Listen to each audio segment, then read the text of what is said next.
Okay. Go ahead, Tom. Okay, sure. So you can see my screen, correct? Mm-hmm. Okay, Yes. great. Okay, yeah, so I'll log in on the internal side. Okay, so when we log in on the internal side, there's the main menu here, which is on the left-hand side, and the module that we're talking about is called the Internal Grants module. And so when you click on the Internal Grants module, it expands and it gives you access to a number of different sub-modules here. So the first of those sub-modules is called Posted Opportunities. So Posted Opportunities is a module that by default integrates with grants.gov. So grants.gov is a federal site where there's a lot of federal opportunities posted from various different agencies that you can read and then apply with an application.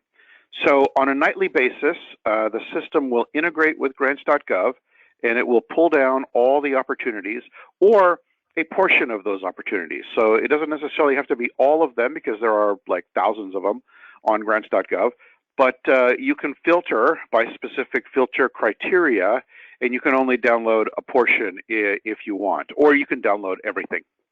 And then grants.gov is not the only site that we can integrate with. So if there is like a state site or other sites that people want to integrate with, that's a possibility. It doesn't mean that it's possible or doable necessarily. That whatever other website we're talking about has to have some kind of integration capability. But if they did, then it's possible that we could integrate with more than just grants.gov. So this source field here is a drop-down list box, and if there were any other websites that we integrated with, those options would appear here. So by default, it's just grants.gov, but that can be expanded to potentially other places. And then you can enter in search criteria here. You can search by the opportunity number, the opportunity status, the fund type, whether it's a grant, a cooperative agreement, eligibility by organization type, category of the opportunity, agency that posted it, and so on. And this could be expanded as well, as long as there is data in the source to match that criteria. So here you would do a search and you would get back a list of the opportunities that match that criteria. And so here you would see the number, status, title, agency, date, and here you could click on the opportunity and then you could see the high level information, that it's posted, what agency, the source, the posted date, close date. And then this is the information that would be downloaded from grants.gov. So here you would see all the various informations that you see from the site, eligibility information, additional information. And then if you read this opportunity and if you decide, okay, this is an opportunity that I might be interested in, then you would click this Save Posted Opportunity button. And that Save Posted Opportunity button will copy this information into the next module, which is called Potential Opportunities. So potential opportunities are opportunities that you might potentially pursue. So here you can add potential opportunities by saving them from grants.gov, or you can add them directly here. So if you find an opportunity outside of grants.gov somehow, somewhere, you can add it manually as a potential opportunity. And so once you have a potential opportunity added, then you can click on it. And here you can see once again, the high level information and approval process, and then the grants.gov information and so on. So here you can route this document through a multi-level approval process. And so that multi-level approval process, what that will do is that will allow the staff that have the privilege to approve these potential funding opportunities to chime in and basically say whether or not they feel that we should pursue the opportunity or not pursue the opportunity. So if the funding opportunity is ultimately approved, then you can create an application. And you can click this orange button, and that will create an application based off of this funding opportunity. And so a lot of the information from the funding opportunity will copy into the application, and it will be logically tied back to this funding opportunity. So when you create an application, it will create an application in the next module, which is called internal applications. So internal applications, these are applications that you are creating to submit to the federal government or to some other place for a grant opportunity that you are pursuing. So here, once again, you can add an internal application directly, so you don't have to go through this process. You could just add an application just out of the blue. You could add one, or you could follow this workflow that I've been describing, and you can create an application from a potential opportunity. So here we can click on a particular application. So the application has high-level information, so it's connected to a funding opportunity and a program area. It has a status. The benefactor would be the agency. The application owner, so that would be an internal person, applicant organization, and the deadline. And then you can do something called assign authors. So assign authors is done here. And what you can do is you can add people to the application as an author. And so here you could add a new author. And what you do is you assign them, you look them up from the people database, which will pop up, and you can assign a particular person. You can click on their name, and you can assign them as an author. You can specify the section that you want to assign them. So you can assign them, like the budget, the scope of work, past experience, attached documents, whatever the section might be. And you can give them a deadline for when you would like that section to be completed. And this will tie into the alerts, so they will receive email reminders as this deadline approaches. And they have a status, which can be assigned, completed, canceled, or others. Some comments, and then you can upload a bunch of files. And so in this way, you can assign the various portions of the document to various different authors, and then those authors, will write that portion of the application, and then all of their work will be there together here in the system. And then the various portions of the application will be filled out by the authors. So once you have the application completed, you can then route that application through an approval process. So this will go through a multi-level approval process as well. And so this approval process will validate that the application is complete and ready for submission. And so if the application has a problem, then you can route portions of it back to authors or make corrections. And then ultimately, when the application is approved, then you can submit the application. So submitting the application, sometimes it's submitted through the system into grants.gov, and sometimes it's submitted outside of the system through some external process, maybe even printed and submitted in some fashion. So that's kind of dependent upon the agency that is giving that is posting the funding opportunity, how the application will ultimately be submitted. And so this could be converted to PDF, or it may have its own format that you would have to enter the data into. And so that's how you would create the application. So once you have the application, created, and if you are successful, then based on the application, then you can create a grant. And so if we go into the internal grants, once again, in the internal grants, you can add a grant directly. So you could bypass all that entire process. You could bypass the application process and the potential opportunity process and just add a grant directly. That is always supported. But if you added the grant through an application, then it would be logically linked to the application, which is logically linked to the opportunity. So you have this cascading link of data down to the internal grant. So if we go down into an internal grant, the internal grant has a screen very similar to the grant tracking module that is available for subgrantees. It's almost exactly the same thing. It's just from the perspective of you receiving the grant as opposed to you giving the grant. So you can reuse the same components. You can reuse the status reports, the claims, the site visits, the contract amendments, the contract. All of those components that are available in the subgrant are available here in the internal grant as well. But there are a couple of unique components to the internal grant that I will describe.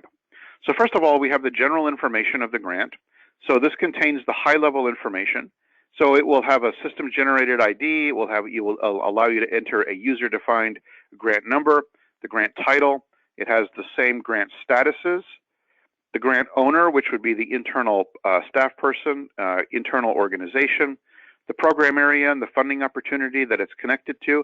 The benefactor would be the agency, the federal government agency that's giving you the money, the award year, the contract sent, received, executed, legal dates, project start date, project end date, and timesheet pay period.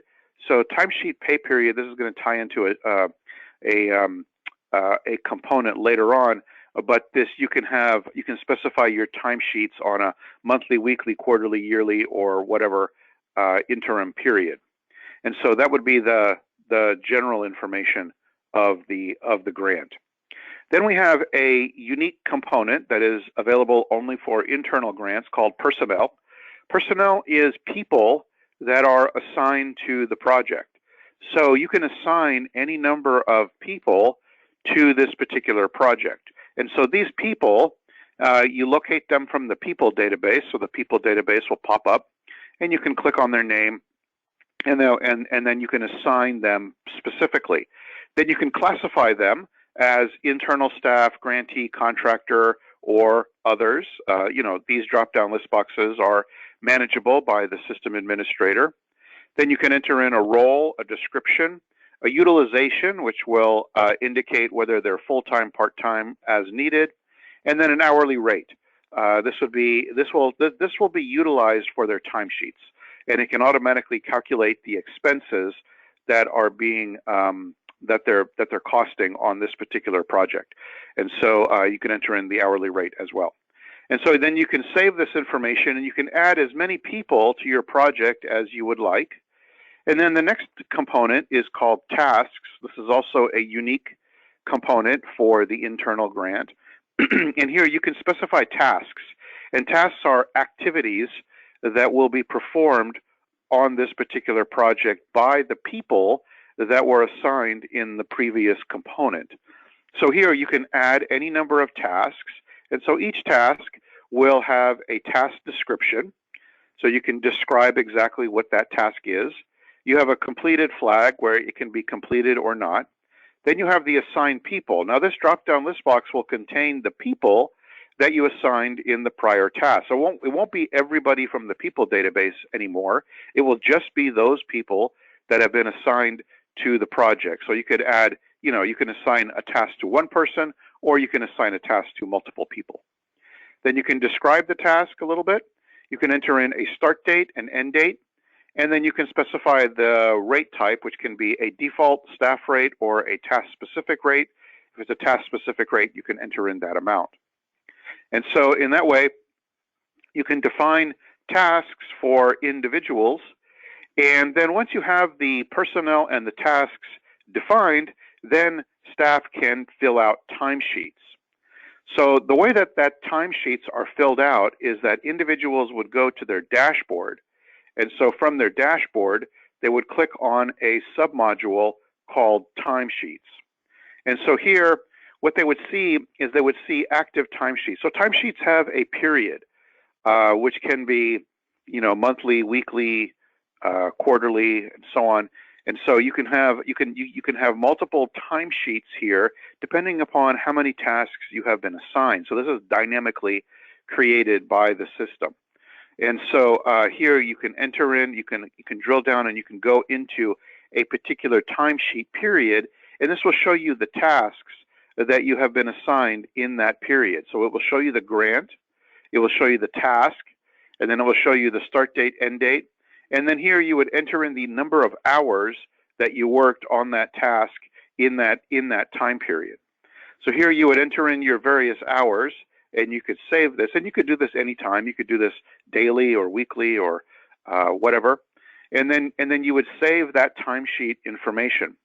And then back inside the grant, so if we drill back down into the grant, these the first thing that you see is a list of people, and so these are the various people, and this is the roll-up information in their timesheets.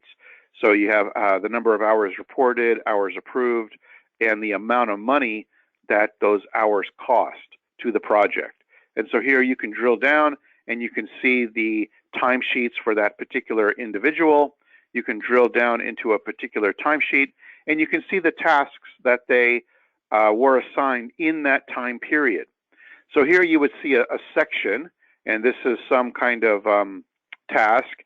And if they had more than one task, you would see another section below this and then another section below that. And it would list all the tasks that they were assigned in that given time period. And so here you can then approve this timesheet. You can approve or not approve this particular timesheet. And then the software will calculate the number of hours in the timesheet by their hourly rate, either their individual rate or the task-specific rate, and it will come up with some amount of money that that this particular person, cost the project because of the time that they spent on working on the project. And so that is how you can have a time and attendance kind of functionality inside of the system. Then you would also have fund sources. You would allocate fund sources to the project, and this could be from the award module. So from the award module, you would have various tasks. And when you award an application, you can automatically create an award as well. This is something that I forgot to mention earlier. But an internal grant can create an internal award. That is a possibility too. So from that award or from other awards, you can allocate fund sources. And these fund sources that you allocate to internal grants are usually the set aside that is reserved for administration. So if there's a 10% set aside for admin, those are usually the fund sources that are assigned to internal grants. But not necessarily, but typically that's how it works. And then you can have a communication log, just like you do in the standard subrecipient grant. You can have encumbrances, you can have alerts, things that hold up the project. You can have a report schedule. So you can utilize the actual real status report, claim, site visit, contract amendment components that are available in the subrecipient grant, or you can use this, which is something that's available only in the internal grants, and it is not a full-fledged status reporting module. What it is basically just an alert mechanism. And so here you can enter in that something is coming due, like a claim, a status report, or a site visit, and the status is pending, and then you can enter in the start date, end date of that task, and then this will tie into the alerts. So instead of filling out a status report document or filling out a claim reimbursement in the system, you can just create alerts that will notify you that this needs to be done, because you may not be creating the status report, you may not be creating the claim inside the system, because this is an external benefactor, and so you probably will be submitting your status reports and claims outside of the system anyway, as PDFs or Word documents or Excel spreadsheets or something like that, through email or through some dedicated system. And so you could, if you wanted to, just create a schedule for when those reports are due, and then that would send you automated email alerts, so to make you aware that those status reports and claims were due on a particular schedule. You can also have a budget. So this budget would be user-defined. So this would be a user-defined form, just like you have user-defined forms for the subrecipient grants. You can have budgets for internal grants that are user-defined. And then you can, of course, attach electronic files, Word documents, PDFs to the project. And then there's also dedicated reports for internal grants so that you can run reports on potential opportunities, internal applications, internal grants, the awards, and you can generate reports dedicated to those modules. Okay, so that's the end of the overview of this particular functionality. Are there any questions that I can answer? I have a couple. For the internal apps, when you want to share the application development with other partners, do they have to be state employee? Can they be outside of your organization? They can. There's not a limitation that they must be internal. They can be external people. They just have to be given the proper security access rights. Okay, and then when you assign like sections of the grant, it looked like it was like a one-off. But typically, if you're partnering with somebody, you would assign them, 4 or 5 different sections of the grant, and they would all have potentially different due dates. Does it accommodate that, or is it just a single? I'm not sure that I understand the question. When you were sharing the grant, partnering with somebody in your office to write the grant, you can assign them sections of the grant. And it looked like there was just one line where you assign them a single effort. Oh yes, that's correct. That's correct. But you can add as many rows as you want. So you could assign the same person to more than one section. So here it says Connor Albright project description. It could say Connor Albright past experience, Connor Albright budget. You could assign the same individual multiple sections. So I mean, yeah, there's not you don't necessarily have. Well, the section assigned is an open text box. So you could put you could put really anything you want there. I mean, it's a free-form open text box. So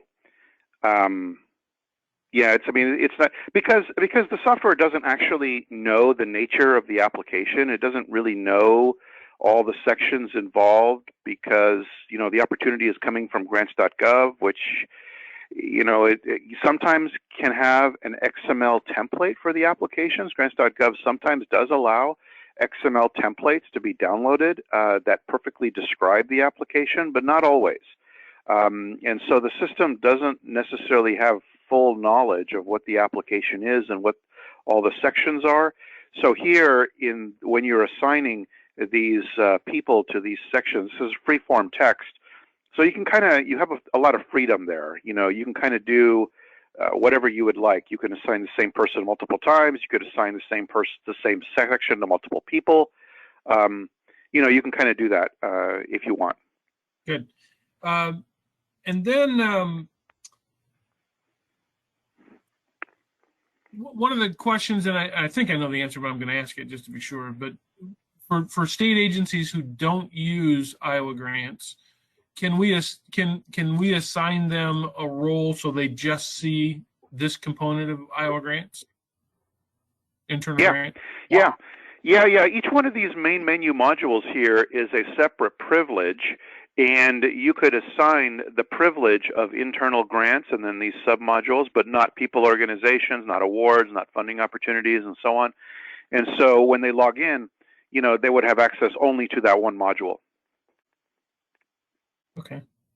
Well, I think this is really well thought out. I'm not sure if it certainly meets my needs for having sort of the other side of grant management and being able to include, for example, the award documentation right in Iowa Grants for the awards that we get from the Department of Justice. I mean, this is Mhm. I really like this a lot. I have to be honest with you, the accounting part of it for this, I feel like we're trying to build this into our new financial system. So we probably won't use that part of it much, but I like what you did. Okay. Okay. Yeah.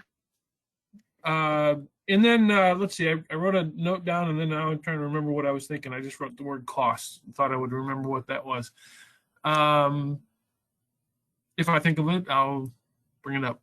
Sorry. So can Okay. I'll talk for a second, Dennis, and while you're thinking about that. So tell me, so will this still meet our needs for the GEMS report, Dennis? And here's the other piece of that. I am going to be meeting with LSA probably within the next month to talk about the information we've been providing to them for our GEMS report and see if it's still what they need or if they'd like something different. So, I mean, I think now's the time for us to talk about this if there's anything that we currently do or that we need to do for getting good information. So I'm going to answer your question from my own perspective and other grant people's, I think, perspective. When we get audited, we have to document that we shared this with the single source, which is you. And so in my mind, adding this grant application to the awards module here satisfies that, but typically they want to see a letter or some kind of correspondence. And right now the system generates a letter Right. from. So if DOLIS can help you develop a report form that would reach into the grant system with your letterhead and show that we've submitted it, then I think it meets the requirement as far as us being able to document that Right. we submitted it. So that's. Okay. And so that's, go ahead, Tina. So let's kind of talk about that. So I took Tom through your current GEMS, and even showed him how at the end it generates that letter with your seal. And we have an area in the system now. What Tom and I would have to think about is it resides under reports. So there is a functionality under reports that's basically called letter. And it could create, really it's nothing more than a data only that is based on, you could run and generate through time frame or like organization. So, that could be set up. So there is functionality here to be able to create your letter. And do you mean see, what's the beauty of what happens now is Dennis goes in and he gets his own letter real time right then.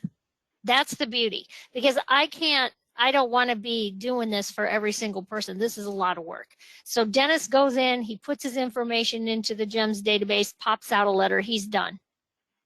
Okay, so let's just go back to the very beginning. When we're talking about the GEMS system, there are 3 sections of data that you currently have in that system. Okay. So Tom, can you go to iowagrants.gov? I don't know if you even have a login you use. Do you use Joe's or somebody's login? If not, I'll take the screen back. I can do it. Yeah. Okay. Yeah, I can use. I know Joe's credentials. Okay, good.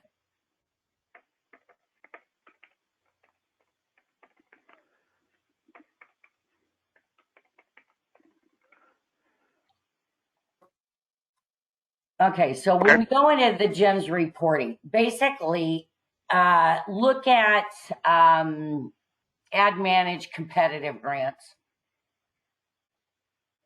Okay, so click on the one that is already awarded. That'll allow us to have the complete information plus the actual letter generated. So just view. So on your right, there you go. View here. Yeah, yeah. So basically what we're looking at is 3 different sections of data. Okay. And you would have Okay. attachments or whatever. What hmm what I need to ask first and foremost is how far back, or does any of this count after the fact? So if we go live, do we have to migrate this data?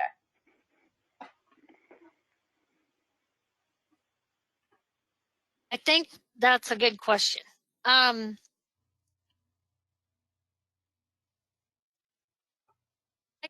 When I pull the report for LSA every year, there's an award start and award end date.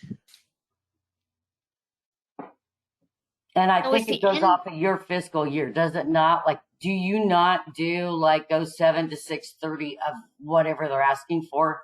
Yeah, kind of. But I mean, the award can go over multiple years. Well, So that's true. if we do the award end date, I mean, and if we need to just like do a point in time right now, I think that's fine too. Like if I just tell LSA, well, we migrated to a new version of a system, and so this year it's just going to be picking up all new grants that start July 1 or something like that, and then we just go from there. Well, What do you think about? we can here's what I was thinking of for the past data. What I was thinking of for the past data is simply here is one funding opportunity with one GEMS, we can call it GEMS program area, just like kind of you have set up here. And it's one form and all that data would still be here. Now generating the letter wouldn't really come into play because it generates on the fly. But the data you could. But then anything new would be in the internal grants, and it would have basically these forms in there or anything more or new. So you kind of saw how it actually would work in internal grants. You could build forms, do whatever you wanted to add new or append those, right? And then we'd have to figure out where the link would be to generate one letter. But your letters truly would have to sit under letters, but maybe because kind of Tom, what I'm thinking is like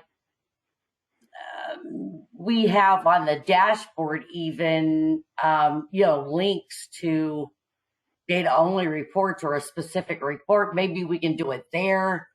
I don't know. We can come up with Yeah, I something. mean, these kinds of enhancements are possible. I mean, it doesn't seem like it's that unique or such a strange business process that at some point in time in an internal grant you need to generate a letter. That seems to me to be a business process that's probably common. Right. So that's something that we could potentially accommodate. And that would have to involve some development, but the letters are defined in this letters module. So there is a dedicated letter module where letters would be defined, and then these letters could appear in the internal grants based upon program area or something else. They appear in that spot at that moment, and then you can generate them there and not have to go all the way down here into this reports module and generate the letter from the reports module. You generate it directly from the internal grant itself. Something like that we could certainly look into developing. I mean, that certainly is possible. So Tom, answer this question for us. When you do that internal grant, that GEMS currently, I can sit there and generate, but I'm only generating that one letter off of that one award, right? That's what we Right. want. See, I don't think that's too complicated, Tom, that we couldn't do that. No, I don't think so either. No, I don't think so either. I mean, it seems pretty straightforward. The only difficulty that I foresee is just knowing at that moment in time which letter do you want, because you can create many letters in the letter module. This is freeform. So here I can add 10, 20, 30 different letters. So you could have 30 letters in your repository. At the moment in the internal grant, which of those 30 letters do you want to generate? So identifying that specific letter, we'd have to figure out a way to do that. Maybe it is a drop-down list box. Maybe you have to choose the letter from a drop-down list box or something like that. I don't know, but giving you access to that letter at that moment isn't that big of a deal. I think that's something that we could add to the system. And I think I was just going to say, I think we could call it the SPOC letter, SPOC. We could call it the SPOC letter. It's a generated form letter. I mean, it's the same for every single grantee. Mm-hmm. So I think that would be easy enough. It's a template, and it just fills in the name of the grant and that you met the state SPOC requirements. Very easy. Right. Yeah. All the substitutions are there, and yeah. Go ahead. Just to be clear, there are at least 2 points where you need to generate the letter. Sometimes you have to generate it at the time you're submitting your grant application, but I think more commonly it's generated when somebody asks for it, which usually isn't in an audit. And so when you're talking about how far back we need to go back at least to catch, obviously, all the open awards and any grant that is closed. So I think that at least in our grant administration, the requirement for keeping records is 3 years after the close of the audit. And so we typically tell folks that to keep their records for 5 years, right? Because sometimes you'll have an audit that's open for some period of time. So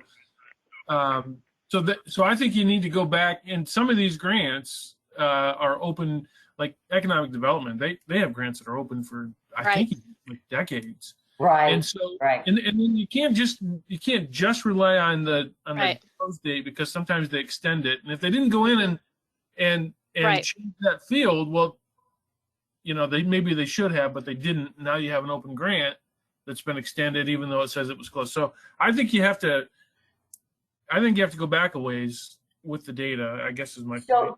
So here's a couple challenges that we have that we would definitely have to consider. And one of them is, the very first and foremost is again, if we go back 5 years and we do this one program area, that means everybody has to be assigned that one program area, which leads us to the other condition under your current GEM situation. That is done by hard-coded based on agency. So like if I belong to a specific agency, I don't see your agency award information. And if Tom had his own agency, a different agency, he doesn't see mine. Right now, currently, that does not exist, because right now everything is assigned by a program area.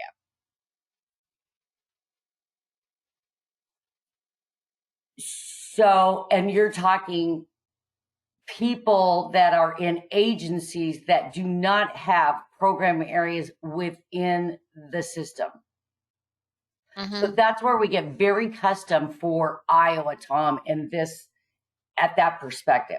So everything, and always has been, is based on program area access, not agency with no program area. Does that make sense? Well, I think that makes sense, but I mean, I'm not 100% sure I'm following you. But if you're saying we need that sort of siloing to continue by program area into the next system, and if we're going to use this for folks who don't have a program assigned to them, assign them SPOC as a new program area, and then everybody can have access to SPOC. If they're not managing grants in here, give them the program area SPOC, and now they have access to what they need. And that's what we do now, because they have access to GEMS. Yes, but it goes further than that. If DNR comes in and they do not have a program area in this system, they can go in and create just DNR awards under internal grants, and Dennis would not see them. Or another agency does not see DNR's awards, like education does not see DNRs. That's how your current GEMS is set up. Yeah. Does it have? Is that a problem? And I mean, that's how it would be in this one too. no, if I gave him Spock, DNR is going to see all of Dennis's and all of mine or all of yours. No, it's not. It's not broken out by agency. It's just Spock. Oh, Right, but isn't that how it is now with GEMS? Because Dennis has GEMS and DNR has GEMS.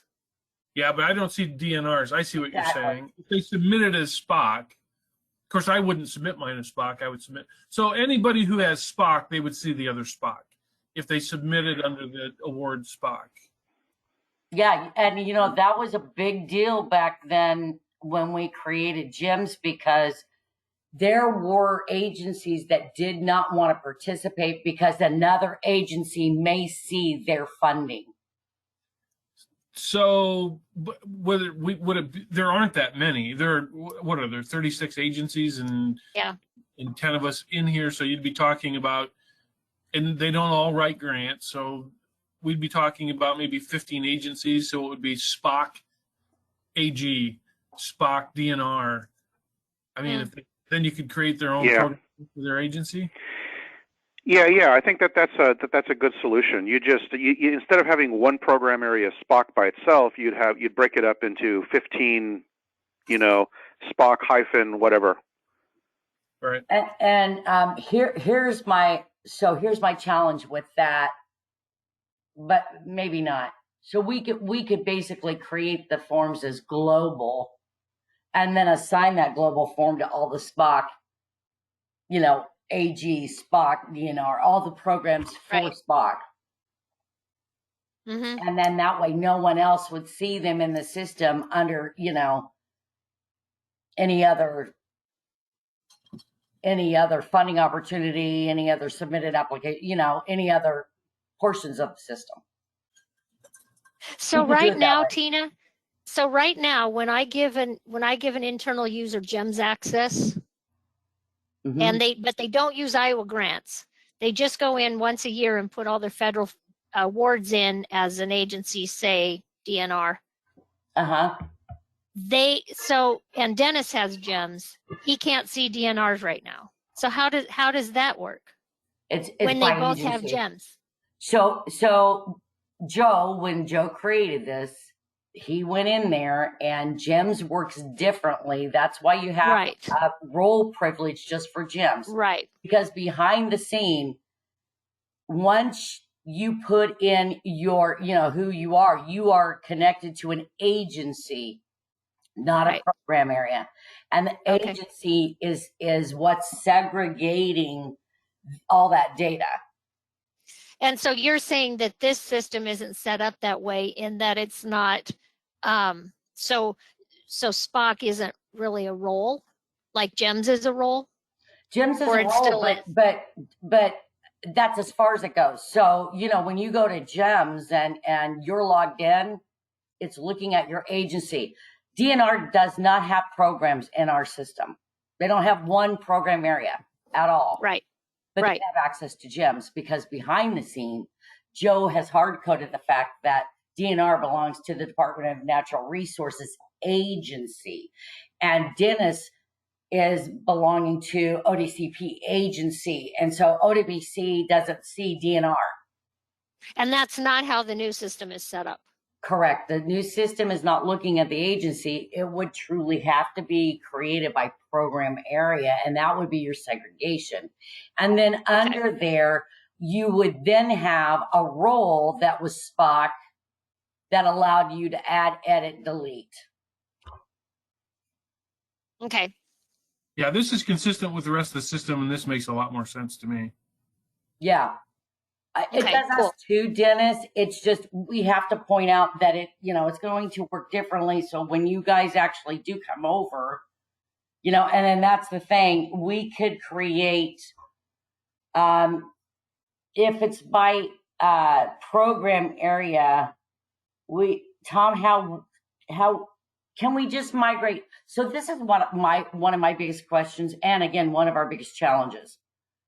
When you look at the data that's in there currently for the gyms, would it be possible to just simply make a Spock old and then throw all of it over there? And because Deb, you're doing the reporting for all the agencies.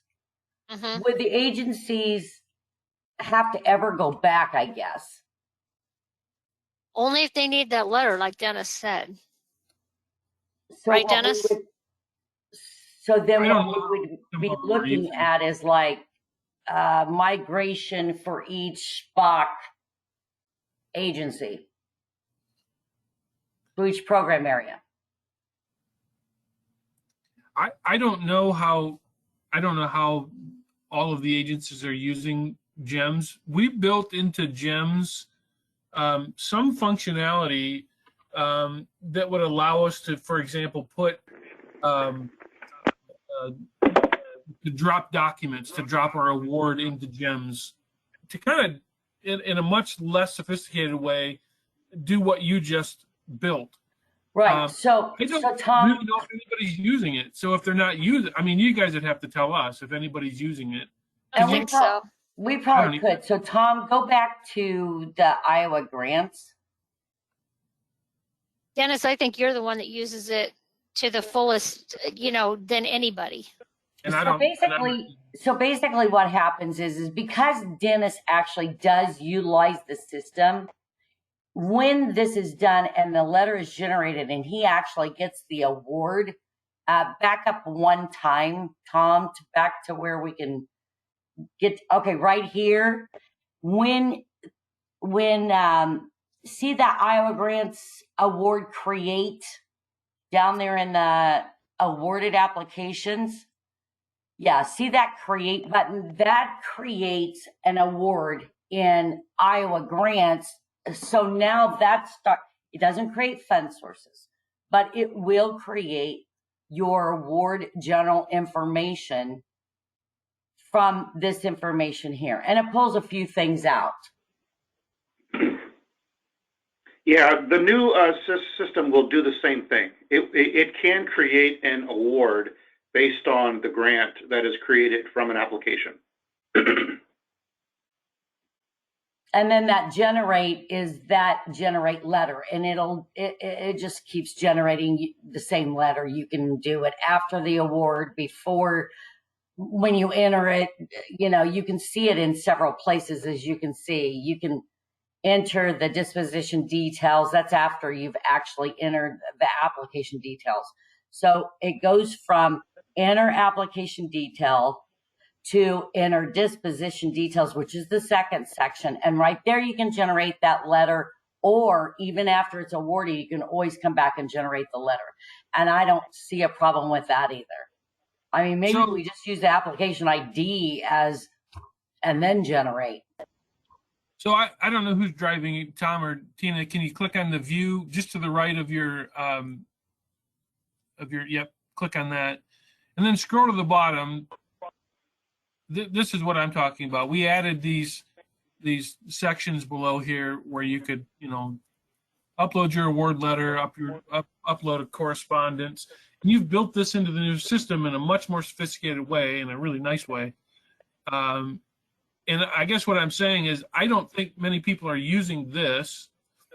And Deb, the data we're entering, I've always considered this as, us entering it for you. So really, right, if nobody's using this, migrating the data, except for the letter generation, I don't think anybody would have any real heartache over it. I would want to ask the team just to make sure that that's the case. But my guess is nobody would care about any of this except for generating the letter. right. I agree. Except you, Deb. You might care about this. And if you do, Not that part. but my guess is that Dulles could just send you a database with all of this data, so you would have it, and it doesn't need to be migrated then. Not really, Dennis. Not really. I mean, it Well, all of this, has to be on the system because we will ultimately, you will not have the Iowa Grants version any longer. You won't have access to it. It has to be migrated. well, all of the screens that I demonstrated in the new version, all of those screens are available for configuration in the form creator. So all of those forms, additional components, additional sections can all be created using this. So it's all available inside the form. I'm not sure if this is available in the form creator in the old system, but the new one, it's all available in the form creator. So everything that I showed you is just, what comes out of the box. But you can add any number of attachment fields or other data fields. I mean, all of this data that you have here, this is all unique data that, doesn't exist currently in the new version. So all of this data would be added as user-defined fields. So, given the fact that you have the entire form creator available to you, we can support all kinds of additional fields, attached files, all that stuff. It's more the migration of the Right. old data. Now, I can tell you, Deb, when we actually built this and we did away, because Kathy and I worked on this, and then Dennis did a lot of, what additional stuff, but we threw away the old one. We didn't keep it. We didn't keep the data even. It just went away. It was through, Yeah. wasn't it through like Iowa State, Dennis, or someplace like that? But we just, it was obsolete and we just threw it away. If that makes any sense. And that's what I was referring to, is the old data that we've entered into this system, except for the data that's required to generate the letters. I'm saying that us grant managers probably don't care if it goes away. I want to ask everybody that. But Deb, you might care if it goes away. You'd be really the only one who would care if it goes away. Right. So if you could, I'm saying we could probably make you initially asked about migrating this data, and that's what I'm responding to, is I think we don't migrate most of it. Right. I would agree. So literally, Tom, the letter, if you click on generate letter, it would be the user that was logged in, the grant title, and then which is the grant title again in the letter. So you're only talking like 4 fields plus the user, the profile. So if you would back up there, Tom, one time, just back up there and, okay, click generate. Yeah, that's it. That is that's a letter. I mean, that's a very simple letter that could be defined in the letter module of the system. And then, these would be variable placeholders, these, this title and this contact info and that stuff. That would pull in on. Yeah, but what I'm looking at is for migration purposes. There isn't even an award amount on here. That's literally like 4 fields we would have to migrate for them to regenerate the letter. Exactly. I think that's what Deb and I are agreeing with. But we're conditionally agreeing that we want to run this by the team. Right. But I think that I really do think that'll be the case. And then Tina, just for my, I think that's true regarding migration. So now I have a question about getting the data out. So right now, you guys built a report for me that I just run every year to get the data out that I need. So if what I'm understanding is that report we can make that report be whatever fields we want to get out, right? Right. So if we wanted to tweak that a little bit after talking to Legislative Services Agency about what they want, as long as the system is requesting the information, we can get it out on that report. We can tweak that report. Correct. And honestly, if we build this a more intuitive way, everything was very hard coded. Tommy's ended up having to be, because they were, the way Joe built this, it was data only. I am very Yeah. hopeful that this is more ad hoc. This is something that every field we change or we update, right? We would just add to the ad hoc, or we could just copy the ad hoc and add new fields to the new one. The way he has it designed now, it's very, it's very hard coded. So it's more difficult. Yeah. All of the modules that I showed you in today's demo, all that data is available through ad hoc reports.